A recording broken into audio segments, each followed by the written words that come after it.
Estamos llegando a la conferencia de prensa de Doctor Who World Tour, donde van a estar presentes Steven Moffat, el creador, escritor de esta serie, y también va a estar Peter Capaldi, el nuevo Doctor, y también estará su acompañante Jenna Coleman, que interpreta a la guapa Clara Oswald.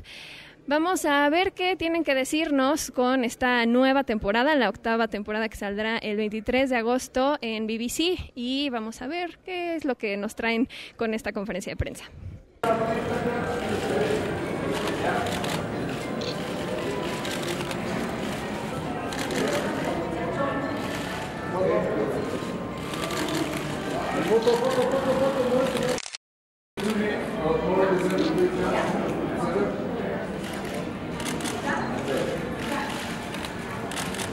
Hi, I'm Paula del Castillo from Ibero 99.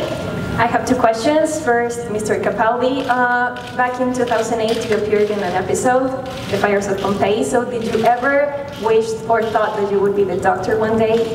And Mr. Moffat, could we ever see Sherlock and the Doctor together? I'll let you think about that.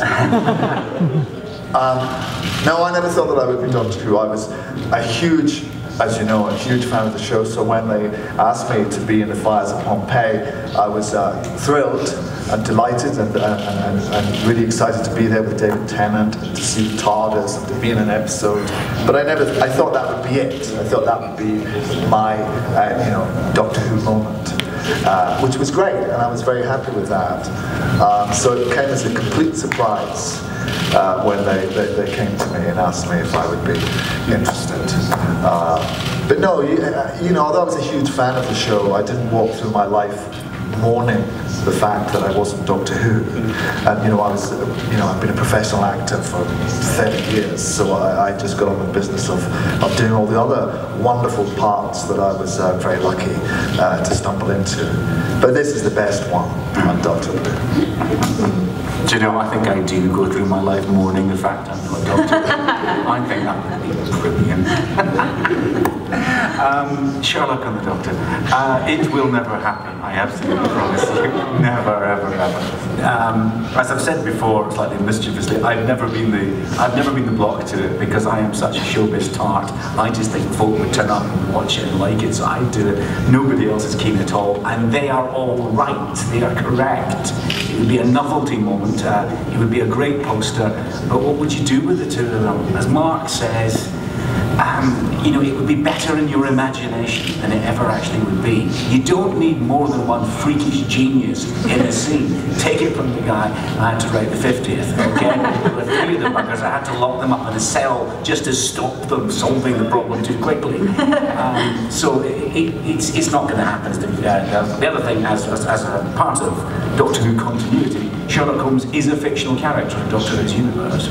He's even dressed up as him. And Madame Vastra is actually Sherlock Holmes. Doyle is basing, according to the Doctor, is basing Sherlock Holmes stories on Madame Vastra. So the nearest you get to that crossover is a lesbian reptile. Well, the title sequence you'll see tomorrow night comes from a fan uploading a brilliant version of a Doctor Who title sequence on YouTube, and me seeing it and getting in touch and bringing him in to do it because it was so brilliant. That is the thing to say about online fandom. Amongst all the negative things that one can find to say, you should really be talking about the extraordinary creative response that it engenders. Which is, you can see the nastiness elsewhere. I cannot see any other show that stimulates people to such acts of creation as Doctor Who does. That is what is special and unique about Doctor Who. And some of those people will be the next showrunner or the next Doctor. I mean, that's all going to happen. So I find it as an ex-school teacher quite thrilling to see that. But why should you love the Doctor? This Doctor? Because he's a full set for eyebrows, which he uses a lot. Because he can be impatient and fierce, but he struggles with himself. He really wants to be a good man, but his past haunts him, and his very severe moral code can often leave wreckage behind, and he has to deal with those consequences. He's also not always in control of himself. He's not always what he wants to be, but what he wants to be is a good thing. So in that way, he's kind of like most people, really. I don't want to make him seem not extraordinary, because he is extraordinary, but that struggle that he has is a very human one, which is very unusual for the hero of a show like this. The great thing about Doctor Who is there never was an episode 1. The Doctor was already adventuring in the very first episode, so the fact is every single episode of Doctor Who is episode 1. You can start right now. All you need to know is it's really good. Just watch it. Nobody ever started watching Doctor Who at the very beginning except Peter Capaldi. Even I didn't. So so nobody's done that. So as a jumping on point for the show, deep breath, the next one, just watch it. It's dead easy. It's a man who can travel anywhere in time and space in a box that's bigger on the inside. What can be better than that? I mean, do you know, like James Bond films, you don't have to watch all of them, just watch the next one. It's fine. It's dead simple. My advice is the same, just to dive in. You can dive in anywhere, and it's just totally universal. And what human being doesn't love adventure? And also, I had such a funny image of your future self opening the door to meet you as you were telling that story. No, Doctor Who will never end. Okay. Well, no, actually, I'm semi-serious when I say that. I think it's now got proper immortality in it. If you take it off the air for 15 years and that doesn't work, what's going to kill it? So it may occasionally disappear from the screen. It won't for a very long while. But I do think it's like Robin Hood now. It's like King Arthur. Those stories, Doctor Who stories, will. I regret to inform you, outlive you all. There will be doctors you never see. So I do actually think, and it's a very rare and special thing, and possibly the only time that television has done it, is to create a myth that is as big as Robin Hood, is as big as those things. I honestly think Doctor Who stories will be told for as long as people tell stories. Doctor Who feels like its own genre, I think, because it is the science fiction, but mixed with the fantastical, mixed with the fairy tale, mixed with the epic, domestic, human side. And that's why it feels like I don't know anything else like it.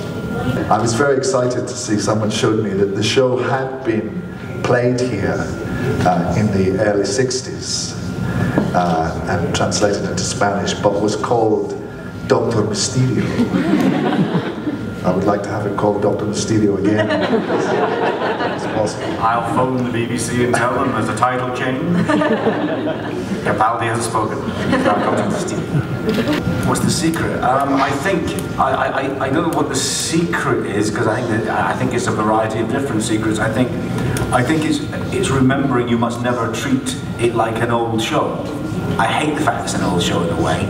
I remember when we were doing the 50th, I kept thinking, do we have to keep sticking the word 50 in front of it? It's just a big number. I'm 52 myself. I wasn't thrilled when I turned 50. I thought it was horrible. He's trying to remember that. He's trying to remember that what I said earlier. Every episode is episode 1 for somebody. So get on with it, and don't be cynical about it, and don't take the mickey out of it. Treat it as if it's the beginning of the journey. And so often you can really do that in Doctor Who, because there's a new Doctor and you don't know who he is, or there's a new companion who hasn't yet seen that he's bigger on the inside. It's always be episode 1. Never get to episode 2. That's why Doctor Who is made of cliffhanger. It should never finish. That, I think, is what it's about.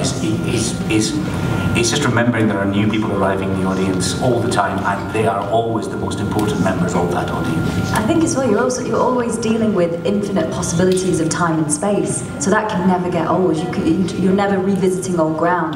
You're always going somewhere new. You're always going to meet a new species. There's always going to be a new villain or monster or alien or something new to discover. And I think when you have all of time and space, how can that ever get old? Pues eso fue la conferencia de prensa de Doctor Who World Tour. Mañana va a ser el evento en el Teatro Metropolitan. Seguro cuando ustedes vean este video ya habrá pasado todo esto y pues ya tendrán un video con todo lo que sucedió en ambos eventos, en la conferencia y en el evento.